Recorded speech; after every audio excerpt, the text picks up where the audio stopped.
आणि काय तुमच्या जळगावमध्ये नुकसान झालेलं आहे, पण महाराष्ट्रामध्ये सुद्धा मोठ्या प्रमाणामध्ये अवकाळी पावसामुळे, गारपिटीमुळे, वादळामुळे मोठं नुकसान या ठिकाणी झालेलं आहे. विशेष करून शेतीचं नुकसान या ठिकाणी मोठं झालेलं आहे. काही घरंसुद्धा उडून गेलेली आहेत, छपरं उडून गेलेले आहेत. या संदर्भामध्ये माननीय मुख्यमंत्री महोदयांनी आदेश दिलेले आहेत. सगळ्या जिल्हाधिकाऱ्यांना आदेश दिलेले आहेत. सर्वांचे पंचनामे करा. ज्या पिकांचं नुकसान झालं आहे, विशेष करून केळी असेल, द्राक्ष आहेत, आपल्याकडे मका आहे, अनेक पिकं आहेत, फळबागा आहेत, त्यांचं नुकसान झालेलं आहे. त्या संदर्भामध्ये पंचनामे करून तात्काळ माहिती मंत्रालयामध्ये पाठवा. त्या संदर्भामध्ये जी काही नियमानुसार भरपाई असेल ती तात्काळ शेतकऱ्यांच्या ठिकाणी दिली जाईल. वाज ठाकरेंचे नेते जे आहेत गुलाबराव वाघ यांच्या ठिकाणी लग्नाच्या ठिकाणी तुम्ही भेट दिलेली आहे. पक्षीय मतभेद विसरून तुम्ही आज लग्न सोहळ्यानिमित्त आलेले आहात. इथे कोण कोणत्या पक्षाचं लग्न कार्य असलं, सुखादुखामध्ये आम्ही सगळीकडे जातो. इथे काय ते कोणत्या पक्षाचे म्हणून यांच्याकडे जायचं नाही असा कुठेही आमचा काही विषय नाही आहे. ते जरी या ठिकाणी उबाटाचे असले, उबाटाचे नेते आहेत, ते या तालुक्यातले आहेत आणि आमचे संबंध अनेक वर्षापासूनचे आहेत, मित्रत्वाचे संबंध आहेत. आता परवाच आपण बघितलं टी व्हीवर किती दाखवतो आपण कोण कुठे गेलं सगळे झालेले होते आमच्याकडे सुद्धा तिथे मुंबईमध्ये. संजय राऊत येतात थोड्या वेळाने भेट घेणार. स्वागत आहे, खरं म्हणजे स्वागत करता आलं असं मला तर आनंद झाला असता. पण मला नाशिकला जायचं, तुम्हाला माहिती आहे उद्या मुख्यमंत्री महोदय सकाळीच नाशिकमध्ये आहेत. मी ट्रेनचं आता 6 वाजेचं रिझर्वेशन होतं गीतांजली, पण लग्नासाठी मी ती टाळली. आता लगेच 6:15ला गाडी आहे. आता मला गाडी पकडणं अतिशय आवश्यक आहे, त्यामुळे मी तात्काळ त्या ठिकाणी निघालो आहे. अन्यथा मी त्याचं स्वागत त्या ठिकाणी केलं असतं. आमच्या घरचं लग्न आहे. संजय राऊतांनी टीका केलेली आहे की जिल्ह्यातले जे मंत्री आहेत ते अत्यंत म्हणजे ठार असंवेदनशील आहेत शेतकऱ्यांच्या नुकसानीच्या बाबतीत गांभीर्याने. जिल्ह्यातल्या शेतकऱ्यांना माहीत आहे इथले मंत्री कसे आहेत, इथले आमदार कसे आहेत. तुम्ही ती काळजी करू नका. आम्ही काळजी घेण्यासाठी त्या ठिकाणी सक्षम आहोत. जिल्ह्यातल्या सगळ्या शेतकऱ्यांची, महाराष्ट्राच्या शेतकऱ्यांची माझ्याकडे तर खातंही आहे. आपल्याला संकटमोचक मानपूर जमिनी संदर्भात जी परत केलेली आहे की गिरीश महाजन काही करणं म्हणून जमीन परत केलेली तर निवडणुकीचा हिशोब घ्यायला पत्रामध्ये त्याचा उल्लेख नव्हता. मला वाटतं खडसरने मला काही त्रास द्यायचा नाही. त्याची तब्येत खूप खराब आहे सध्या आणि मानसिक स्थिती खराब दिसते. मला ज्या वेळेला कळलं आहे आमची शुगर अलायन्स कंपनी होती, त्याच्यामध्ये मी डायरेक्टर होतो. 20 वर्षापूर्वीची गोष्ट असेल, मला वाटतं ही 20-25 वर्षापूर्वीची गोष्ट असेल. तर मला त्याने डायरेक्टर घेतलं होतं. त्यावेळेला जमिनी खरेदी झाल्या. लोकांना यांनी सांगितलं की आम्ही कारखाना काढतो आपल्या मतदारसंघात, त्यात आम्हाला डायरेक्टरकडे खरं आहे आणि तुमच्या मुलांना आम्ही नोकऱ्या देऊ, इथे रोजगार तयार होईल असं त्यांनी आश्वासन दिलं. पण नंतर कारखाना निघालाच नाही. खरं म्हणजे कारखाना तुम्ही जर काढत नाही तर 20-25 वर्षामध्ये तो निघणारही नाही आहे. त्यांच्या जमिनी परत द्या ना. त्यावेळेला अतिशय कमी भावामध्ये लोकांना प्रलोभन दाखवून यांनी जमिनी घेतल्या. आता त्या जमिनी परत दिल्या पाहिजेत. माझ्या नावावर पण 6 एकर जागा केलेली होती. मी ती जमीन तात्काळ, मला जसं समजलं की ही जमीन महारवतनाची आहे, मी 8 वर्षापूर्वी 9 वर्षापूर्वी ही जमीन तुमच्यासमोर त्या शेतकऱ्यांना बोलवून त्यांना परत दिलेली आहे. 1 रुपया त्यांच्याकडून घेतला नाही, विनामूल्य मी त्यांना परत दिली. खरेदीचा खर्चसुद्धा मीच केलेला आहे. मग तुम्ही का देत नाही? ती म्हातारी बिचारी वयोवृद्ध ती आजी ती दररोज तुमच्या दाराशी येऊन बसते. कलेक्टर ऑफिसला त्या ठिकाणी त्यांनी उपोषण केलं, अंगावर रॉकेल घेतलं, तरी आपण इतक्या गेंड्याच्या कातडीचे आहोत की आपण त्याला ती जमीन परत द्यायलाच तयार नाही. पण तुम्हाला सगळा माल हापापाचा गप्पा करायचा आहे.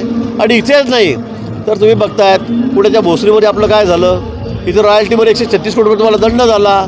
परवा हायवेला जमीन घेतली, त्याच्यामध्ये तुम्ही झाडं रातोरात कसे लावले ते सुद्धा त्या ठिकाणी आलेलं आहे. किती गुन्हे तुमच्यावर? 6-7 गुन्हे त्याच्यावर दाखल झालेले आहेत. इन्क्वायऱ्या चालू आहेत, तरी आपल्याला काही वाटत नाही. मला जसं कळालं त्या क्षणी 4 दिवसामध्येच मी त्या कुटुंबियांना ती जमीन परत दिली. या गोष्टीला आता 8 वर्षे झालेत, 8-9 वर्षे झालेत. तुम्ही काय गप्पा करतायत नैतिकतेच्या? गिरीश महाजननी काय केलं? गिरीश महाजन कशी जमीन परत दिली? तुमच्यात आहे का हिंमत? तुम्हाला तर सगळा माल फुकटचा खायचाच आहे. द्या ती जमीन परत. थोडीफार आपल्याला असेल काही शिल्लक राहिलेली तर. अहो समोर जाईल सगळं. ते म्हणतो माझी खरेदी केलेली नाही जमीन, माझा काही संबंध. कोणती जमीन खरेदी केली नाही? कोणी? तुमच्या कुटुंबियांनी केली. तुमच्या कुटुंबियांनी केलेली आहे. ज्यांनी खरेदी केलेली आहे त्यांच्यावर गुन्हे दाखल झालेले आहेत. त्यांचं स्वतःचं म्हटलं की माझ्यावर अॅट्रॉसिटी लावली. कुठे लावली? याच कलमामध्ये. मला माहिती त्यात काय लावलं काय नाही. पण आपण ज्या पद्धतीने त्या लोकांशी वागतात, बोलतात, ते लोक तुमच्याकडे बिचारे असे बिनवण्या करतात. त्यांना खायला नाही घरामध्ये, त्यांना राहायला जागा नाही. द्या ना त्यांची जमीन परत. तुमची दानत का खराब झाली? तुम्ही कारखाना काढला नाही तर तुम्ही तुमची जमीन परत दिली पाहिजे त्या लोकांना. मी डायरेक्टर आहे, मी सांगतो की त्या जमिनी परत दिल्या पाहिजे सगळ्या लोकांना. सगळ्या गरीब लोकांना बिचारे ते आता भूमिहीन झालेले आहेत, त्यांच्याकडे काही राहिलेलं नाही, द्या ना. ते आपल्या समाजाचे जास्त लोक आहेत त्या ठिकाणी, लेवापाटील समाजाचे विचार आहे, मग त्यांना काय देते तुम्ही जमिनी परत? सगळा माल तुम्हीच खाऊन जात आहेत. जलसंपदा विभागाचा एक विषय होता, बोदवड उपसा सिंचन योजनेचा जो विषय होता, वडेट्टीवारांनी विधानसभेमध्ये प्रश्न उपस्थित केला होता की जे लाभ क्षेत्र आहे ते बुलढाणा जिल्ह्यातलं दाखवण्यात आलेलं होतं आणि वरचं जी बिलं होती ती काढण्यात आलेली आहेत. नेमकी त्याची काही चौकशी झालेली आहे का? अजिबात नाही. त्यामध्ये बुलढाणा जिल्ह्याचाही समावेश आहे मोठ्या प्रमाणामध्ये. इकडचा आपल्या जळगाव जिल्ह्यातलाही भाग आहे, मुक्ताईनगर आहे, बोदवड आहे, हाही त्याच्यामध्ये भाग आहे. ते असं काही कागदोपत्री असं काही बदलता येत नाही की इकडे पाणी जाणार आहे, असं काही दाखवता येत नाही खोटं. त्याच्यामध्ये जे आहे ते सगळे टेक्निकल पासून समोर आहेत. काम जोरात चालू आहे धरणाचं. थोड्या दिवसामध्ये लोकांना यावर्षी पुढच्या वर्षी त्याचा लाभ मिळणार आहे. आता काही असं मध्ये असं बोलू नये कोणी. पण जर काही अनियमितता असेल तर त्या संदर्भात काही चौकशी होऊन दोषींवर काही संबंधच येत नाही ना. धरणाचं काम आता पूर्ण झालं, ते म्हणतात की याचं पाणी इकडे गेलं नाही, त्याचं पाणी तिकडे गेलं नाही. अजिबात तसं नाही आहे. ज्या पद्धतीने त्या ठिकाणी एस्टिमेट केलं गेलं, टेंडर केलं गेलं, तेच आहे. ते कसं बदलवता येत नाही किंवा कमी जास्त दाखवता येत नाही. हो, आज अंजली देमाने गंभीर आरोप केलेले आहेत. त्यांनी म्हटलं भाजपचे मंत्री चंद्रकांत पाटील असतील, एकनाथ शिंदे, रुपाली चाकणकरांचे खरातांसोबत CDR काढलेत त्यांचे CDR ते स्पष्ट झालेले आहे. एकनाथ शिंदेचे 17 कॉल झालेले आहेत, चंद्रकांत पाटलांचे 8 कॉल झालेले आहेत, तर 177 कॉल चाकणकरांच्या कुटुंबियांचे झालेले आहेत. मला वाटतं या संदर्भामध्ये अतिशय वरिष्ठ पातळीवर चौकशी सुरू आहे. SIT माननीय मुख्यमंत्री महोदयांनी नेमलेली आहे आणि चौकशी होईल त्यावेळेला सगळ्या गोष्टी समोर येतील. आणि ते बोवाबाजी करायचे ते खरं आहे, लोकांना फसवायचे ही गोष्ट खरं आहे, पण ते कोणाच्या लक्षात आलं नाही. मग आसाराम बासू असतील, ते मागे राम रहीम बाबा ते असतील, त्यांची लाखो अनुयायी होते, मी आधी सांगितलेलं आहे.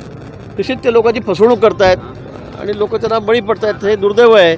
पण मला असं वाटतं या बाबतीमध्ये आता सर्व SITच्या माध्यमातून चौकशी सुरू आहे.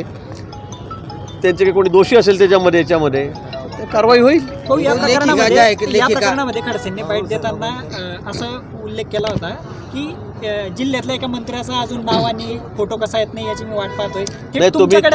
तुम्ही वाट बघा म्हणा, कारण तुमचं लक्ष सगळं माझ्याकडेच असतं. पण मी कुठलीही बोवाबाजी करत नाही, मी कुठल्याही महाराजाकडे जात नाही. ते धंदे तुमचे आहे. तुम्ही उठसूट चालले कलकत्त्याला कोणत्या महाराजाकडे काळी जादू करायला, पांढरी जादू करायला. मला गरज नाही या गोष्टींची. माझ्या कर्तृत्वावर विश्वास आहे.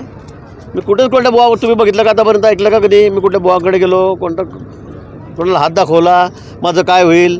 काय नाही. मी चांगलं काम करेल चांगलं होईल, वाईट काम करेल तर तुमच्यासारखं होईल. पण बहुतेक एक भीती पण व्यक्त केली होती की हे प्रकरण एलिमिनेशन फाईल सारखं आहे की या ठिकाणी जे आमदार आणि मंत्री जे सहभागी आहेत या प्रकरणात ते जर दोषी आढळले तर सरकार कोसळू शकतं असं त्यांनी म्हटलं. बरं म्हणा, तुम्ही वाट बघा, तुम्ही मंत्री व्हा म्हणा आमचं सरकार कोसळल्यावर. त्याला शुभेच्छा आहेत माझ्या. चला.